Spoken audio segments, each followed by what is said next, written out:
کاکە میران لە دنیای هونەری عیرفانیە چۆن باسی ئەخلاقە کرێ وانە کاکە میرانیش ئەندە قسەمان بووکە لە دنیا عیرفانی هونەریە ئاوا بی پێچینەوە بە و دنیا عیرفانی ئێوە تیاژین چۆن باسی ئەخلاق کراوە ئیتر ئەوەی هەر لە مناڵیەوە بیستومانە ئێمە عەرفان هەر هەمووی ئەخلاقە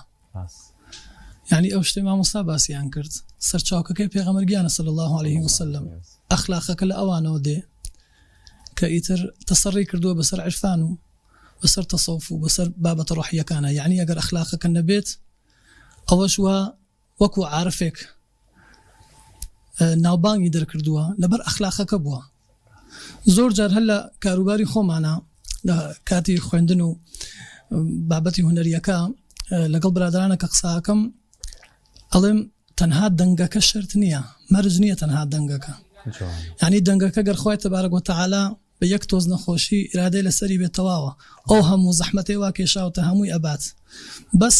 ئەبێ لە تەنشتی دەنگەکە ڕەنگیش بێت کەرەوە ئەخلاقەیە یعنی کە تۆ ڕەنگەکەت جوان بوو ئەخلاقەکەت جوان بوو خۆش بوو خەڵکیش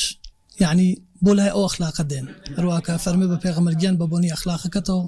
خەڵک بە دۆر تا کۆبوونەتەوە مەبەستەکە ئەوەیە بە تەواوی هەر هەمووی ئەخلاقە تەسەوف بێت هونەر بێت هەمووی هەر ئەخلاقە ئەخلاق نەبێت ئەو ڕەنگە لە تەنشتی ئەو دەنگانە بێ بەڕای من